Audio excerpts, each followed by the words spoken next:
to the second episode of Garbage Sports Talk. I am your host, Graham Wright, and today we have a huge topic, and that is the trade of Erik Karlsson to the San Jose Sharks from the Ottawa Senators. I am sure that everyone saw Erik Karlsson getting moved sometime before the 2018-2019 season, but I don't think that many people saw him going to the Sharks. I certainly didn't. I didn't even know that the Sharks were in the running. I think ever since they signed Kane, they pretty much just took themselves out of it, but apparently not. So, today we're going to talk about what Ottawa is getting back in the deal and how stacked San Jose is going to be next year. So, the first person that we're going to talk about today is Chris Tierney. Chris Tierney played with the Sharks for 4 years so far, from his first year being in 2014-2015, and of course, he still is with he's not with the Sharks anymore, he's with the Senators now. But his last season was his best season. He had 40 points in 82 games, 17 goals, 23 assists. Evander Kane was, pretty specific about saying he was one of the better teammates that he's had since joining the Sharks. That's kind of surprising to see him go, but for a player like Erik Karlsson, I'm not surprised that he's gone. Just my opinion. So, the other player is Dylan DeMello. Now, I have heard of his name, but I haven't really heard of him, if you know what I mean. He is someone who's played with the Sharks for 3 years now. He hasn't had a lot of NHL experience, only 133 games, 3 goals, 32 points, with a plus-minus rating of 1. So, is that really an impact player that the Senators are getting back? It's tough to tell. He's 25. He's should have been in his prime already. I'm assuming by 25 you should probably be in your prime. He was 6th round pick, back in 2011. So I should say he was 11th round in the NHL draft. He was picked number 179 overall, and he just really doesn't have a lot of stats that impress me to think that he's going to be a guy that they trade Erik Karlsson for. Now, I might be wrong. He could impress next season, but DeMello and Tierney really aren't the people that you try and get back in an Erik Karlsson trade, who could be arguably the best defenseman of this decade. I'd say Drew Doughty. That's just my opinion, though. Also coming back in the trade are prospects Josh Norris and Rudolph Balcers. I don't know how to pronounce his name. So we're going to look up Josh Norris here. He was the first-round pick 2 years ago, 19th overall. He's played on the U.S. National Under-17 team, U.S. National Under-18 team, and last year he played at U of Michigan, scoring 8 goals, 23 points in 37 games. That's not too bad. I know that U of Michigan is a well-respected school in Div 1 hockey, and for those stats, that's not bad. I know Brady Tkachuk had similar stats at Boston College, so that's not too bad. He's 6'1", 192. He looks like he could be a good prospect. He's only 19. I'm older than him. And that'll show where I've been. That's awesome.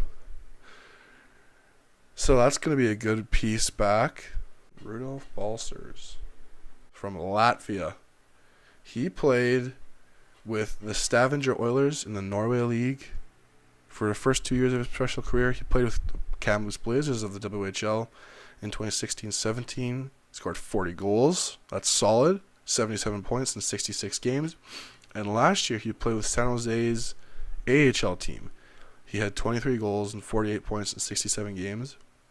So that is a very solid year in the AHL for a rookie. He was drafted 142nd overall in round 5 by the Sharks in the 2015 NHL entry draft. That, honestly, I'd say Balcers and Norris are the two main pieces going the other way in the trade to Ottawa. They get a first-round pick in 2019 or 2020 and a second-round pick in 2019. If the Sharks miss the playoffs next year, the first-rounder will be in 2019. Otherwise, it's a 2020 first-round pick that will go to Ottawa. Also, though, there will be 2 conditional picks in the trade, which I think are pretty interesting. The first is, should the Sharks sign Karlsson to a contract extension, Ottawa receives San Jose's second-round selection in 2021, which would upgrade to a first-round selection, not lottery-protected, if San Jose reaches the Stanley Cup Finals in 2019. Now, people say, what's a protected pick? And I didn't even know what a protected pick was last year. I just found out this year, which was really surprising to me. Any protected pick means that if they end up within the window that they set, then they get the pick back. So let's say this pick is lottery protected for, hypothetical reasons. If San Jose does reach the Stanley Cup Finals in 2019 and it is lottery protected, then if the first round pick in 2021 ends up in the lottery because they traded it with somebody, then they keep the pick because it's lottery protected. But it's not lottery protected, so that means it's open season. Any first round pick they get will go to Ottawa if San Jose reaches the Stanley Cup Final in 2019. I think that is a very good move by Ottawa, because it is another first-round pick that they'll be able to get, because I think San Jose just became Cup contenders if they already weren't. It also says, if Karlsson is on an Eastern Conference team reserve list during the 2018-19 season, the Senators will receive an additional first-round pick from the Sharks. So those are two conditions on the picks.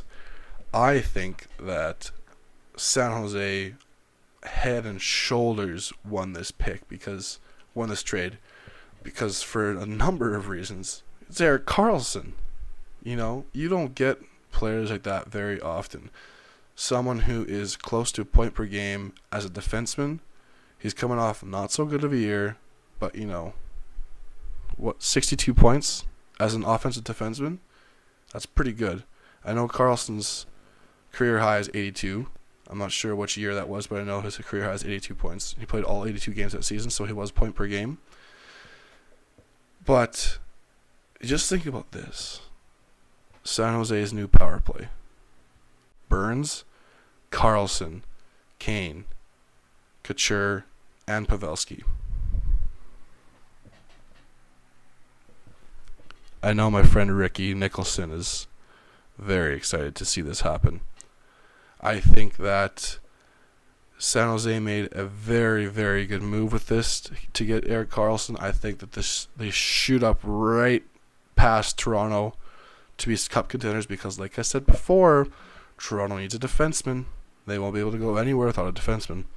And now San Jose has two of the top 5 defensemen in the league on their roster. But here's the thing, though. If you watch my last podcast or episode, you might remember me saying that the Leafs need to trade for a defenseman, and I mentioned Marc-Edouard Vlasic, who is still on the Sharks, and the Sharks is traded for an elite defenseman,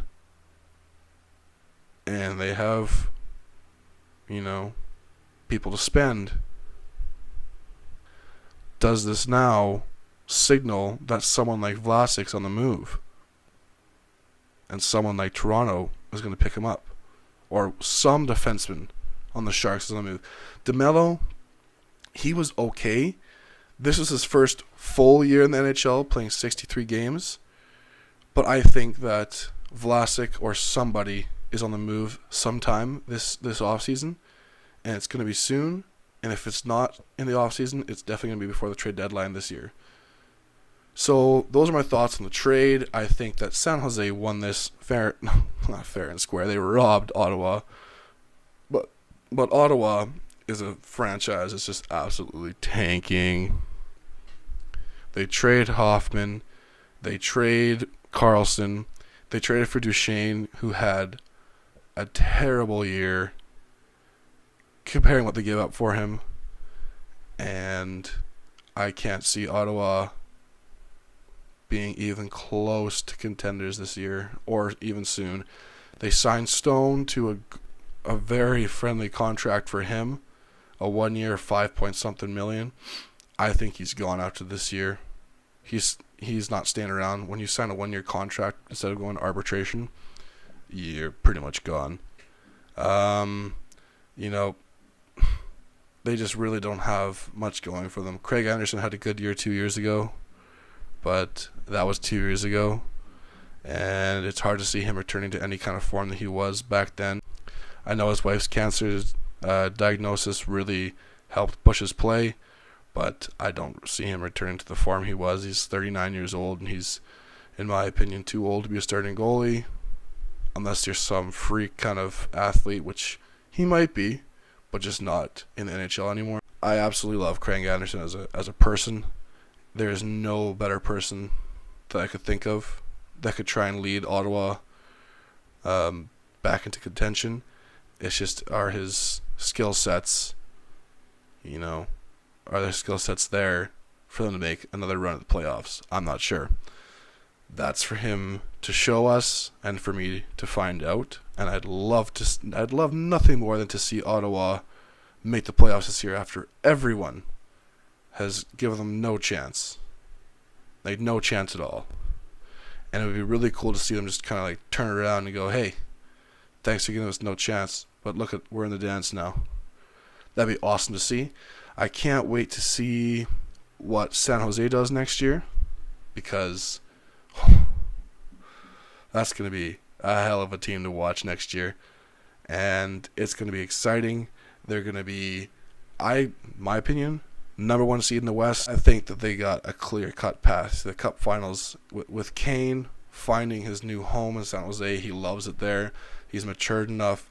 He's a proven goal scorer now. You got Couture, a good leader, good goal scorer, coming off a career year. Pavelski, great leader, good captain. Not coming off the best offensive season, but he's still got a lot of hockey left in him. You got Joe Thornton coming back another year. He'll be there for leadership. He can still produce. I know he's getting old, but 39 is not that old. But in hockey sense, he's getting old, and he can still produce. You have Burns right in his prime, right where you want him. You got Karlsson right in his prime, right where you want him. You got Vlasic on the back end, solid as ever, and I can't see this team failing in any aspect. You got Martin Jones still right into his prime again.